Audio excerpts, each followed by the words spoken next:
قبر کیا ہے عربوں کی زبان کا لفظ؟ کاف بے رے، ایسا ہی ہے؟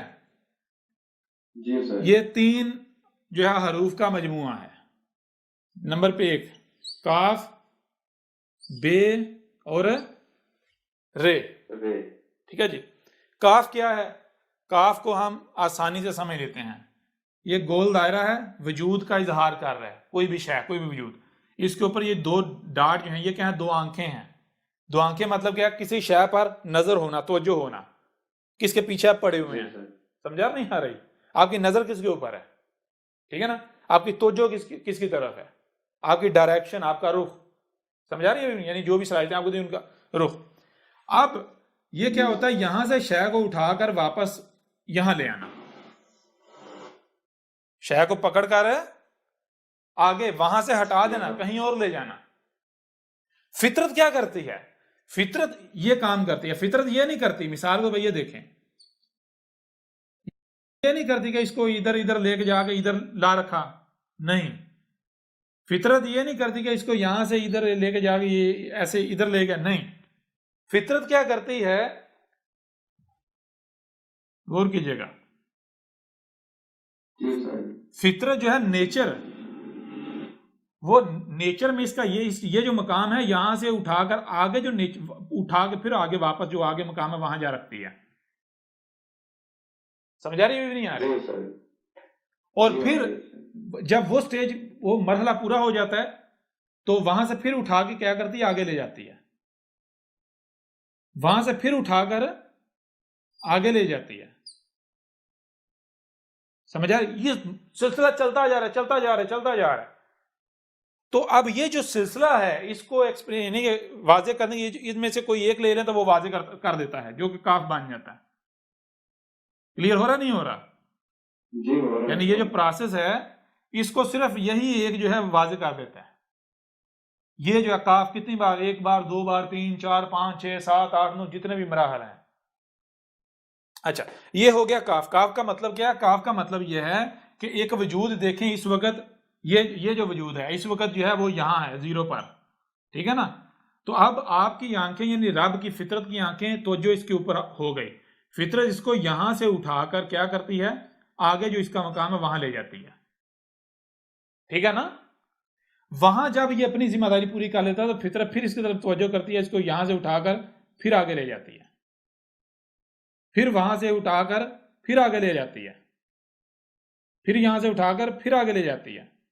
کلیئر ہو رہا بھی نہیں ہو رہا؟ یہ جو مراحل ہیں یہ کیا کہلاتا ہے؟ قبر. یہ کیا کہلاتا ہے؟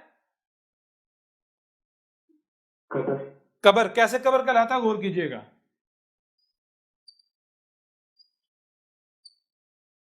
یہ کیسے قبر کہلاتا ہے؟ غور کیجئے گا. یہ کاف بنا، یہ کاف بن گیا یا نہیں؟ آگے یہ مرحلہ اس کے ساتھ جڑا ہوا یا نہیں؟ یہ اگلے کے ساتھ جڑا ہوا یا نہیں؟ یہ اگلے کے ساتھ جڑا ہوا یا نہیں؟ یہ اگلے کے ساتھ جڑا ہوا یا نہیں؟ یہ اگلے کے ساتھ جڑا ہوا یا نہیں؟ یہ اگلے کے ساتھ جڑا ہوا یا نہیں؟ جڑا ہوا یا نہیں؟ جڑا ہوا. یہ جو ایک شے کا دوسرے کے ساتھ جڑے ہوئے ہونا، ربط ہونا، اسے کیا کہتے ہیں عربوں کی زبان میں؟ بے. ٹھیک ہے جی. کیا کہتے ہیں؟ بے. بے کا مطلب کیا ہے؟ ایک وجود ادھر سے اور دوسرا ادھر سے، یہ دونوں جڑتے ہیں. 2 وجود کا، 2 اشیاء کا آپس میں ربط ہونا. کلیئر ہو رہا ہے بھی نہیں ہو رہا؟ جی سر. کاف پہلے بن گیا، دوسرا ہر مرحلہ اگلے کے ساتھ جڑا ہوا ہے، ہر مرحلہ اگلے کے ساتھ جڑا ہوا ہے. یہ کیا ہے؟ بے. اور یہ مسلسل ان مراحل کا چلنا، آگے چلتے جانا، جاری رہنا، آگے کو چلنا، یہ کیا ہے؟ کیا کہتے ہیں اسے؟ آپ کو کیا بتایا تھا؟ رے. سمجھ آ رہی بھی نہیں آ رہی؟ جی بالکل. رے کہتے ہیں یا نہیں کہتے؟ جی بالکل. بھائی دیکھیں نا، رے کسے کہتے ہیں؟ چلنے کو، گاڑی کا چلنا، کسی شے کا چلنا. یہ میں آگے جا رہا ہوں، ٹھیک ہے، یہ جو چلنا ہوتا ہے، سفر کرنا ہوتا ہے، آگے بڑھنا ہوتا ہے، اس کو کیا کہتے ہیں؟ اس کو کہتے ہیں رے. تو اب ذرا غور کریں، کاف ہو گیا، ہر مرحلہ اگلے کے ساتھ جڑتا ہے یا نہیں؟ جڑتا چلا جاتا ہے یا نہیں؟ ہر مرحلہ اگلے کے ساتھ جڑا ہوا یا نہیں؟ بے ہو گئی. اور یہ جو سفر آگے چلتا جا رہا ہے یہ چلنا، یہ کیا رے ہو گیا گا؟ یہ نہیں. تو کیا بنا؟ کاف، یہ بیچ میں جو جوڑ ہے بے اور یہ ٹریول کرنا کیا ہو گیا؟ رے. قبر بنا یا نہیں بنا؟ جی استاد جی، ہر شے میں وقت قائم ہوتا ہے. بنا قبر یا نہیں بنا؟ بتائیں نا.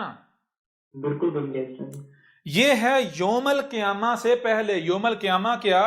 کہ جب یہ وجود مٹ جائے گا، جب فیصلہ کیا جائے گا کہ جو درجہ آپ نے دنیا میں کمایا، اگر نیچے والوں میں سے کوئی کمایا، ٹھیک ہے نا، نیچے والوں میں سے، تو آپ کو دیا جائے گا. اگر اوپر والوں میں سے کوئی کمایا تو وہ درجہ آپ کو دیا جائے گا. کب؟ یوم القیامہ. یوم القیامہ کب ہے؟ جب یہ جو وجود ہے یہ مکمل مٹ جائے گا. یہ مکمل کیسے مٹتا ہے؟ یہ صرف اس کی وفات ہونے سے نہیں مٹتا ہے. اس کی وفات ہونے سے تو صرف یہ ہوا، مثال کے طور پر اگر یہ ہم نے مان لیا کہ یہ 70 پوائنٹ انرجی ہے، یہ جو بشری وجود ہے 70 پوائنٹ ہے، تو اس سٹیج پر صرف 10 پوائنٹ استعمال ہوئی، پیچھے 60% موجود ہے. اس وقت تک اس کا اینڈ نہیں ہونا جب تک یہ 60 بھی ختم نہیں ہو جاتا. ٹھیک ہے نا؟ تو 60 سے کیا بنے گا؟ جو 60 سے بن سکتا ہے. جب وہ اپنا کام کر لے گا، اس میں سے جو مائنس ہونا مائنس ہو جائے گا، تو کیا پیچھے کیا رہ گیا؟ مثال کو 10 اگر مائنس ہو گیا، پیچھے 50 رہ گیا. 50 سے پھر وہ اگلی سٹیج قائم نہیں رہ سکتی. یہ دیکھ رہے ہیں نا؟ یہ سٹیج لے لے 70 والی. اب اس میں یہاں پر -10 ہو گیا، پیچھے کیا رہ گیا؟ 60. تو 60 سے یہ تو نہیں رہ سکتا، جو 60 کو اٹھا کے یہاں لے آئے، اٹھا کے یہاں پر 60 میں پھر 10 استعمال ہو گیا، پیچھے 50 کو اٹھا کر یہاں لے آئے. سمجھ آ رہی ہے بھی نہیں آ رہی؟ 50 میں 10 پھر یہاں یوز ہو گیا، اب 40 رہ گیا، پیچھے 40 تو یہاں قائم نہیں رہ سکتا، پھر 40 سے جو بنتا ہے اس کو 40 کا مقام پر اٹھا کر لا رکھا، لے گئے. اس طرح یہ مرحلے آگے بڑھتے بڑھتے بڑھتے بڑھتے اس وقت تک جب تک یہ زیرو نہیں ہو جاتا. جب زیرو ہو گیا تو یہ جو وجود ہے اس کا اینڈ ہو گیا. یہ وجود اینڈ ہو گیا. جب اس کا اینڈ ہوگا تو پھر آپ اوپر جا سکتے ہیں نا. کیوں کہ اس کی وجہ یہ ہے، غور کیجیے، اس کی وجہ یہ ہے کہ یہ جو درجے ہیں، یہ جو درجے ہیں، یہ جو درجے ہیں، درجات ہیں، ان میں سے کوئی بھی درجہ یعنی کہ ایسا نہیں ہے کہ جو یہ بشری درجہ ہی ہو. کلیئر ہو رہا بھی نہیں ہو رہا؟ جی استاد جی کلیئر ہو گیا. کیونکہ بالفرض یوں مان لیں کہ یہ جو سٹیج ہے، یوں سمجھے یہ جو آپ کا وجود ہے، یوں سمجھے کل وجود جو ہے رب، پورا وجود وہ آپ کی اس وجود کی مانند ہے، بالفرض مان لیں. تو اس وقت آپ گویا کہ یہ جو پاؤں کا تلوا یہاں ہے، اب یہاں سے آپ نے یا تو اوپر آنا ہے یا پھر نیچے کا نیچے رہنا ہے. ٹھیک ہے نا؟ یہاں سے آپ نے یا تو اوپر آنا ہے یا پھر نیچے رہنا ہے. نیچے کا نیچے رہنا ہے. تو اب اس سٹیج پر کیا ہوا کہ جب آپ اگلا درجہ اس وقت تک نہیں پا سکتے، وہ وجود، یہ اگر یہ درجہ کمایا تو یہ وجود آپ اس وقت تک نہیں بان سکتے جب تک اس وجود کی نفی نہیں ہو جاتی. ٹھیک ہے نا؟ جب تک یہ ختم، جب یہ ختم ہوگا تو پھر جو ہے وہ یہ درجہ ملے گا.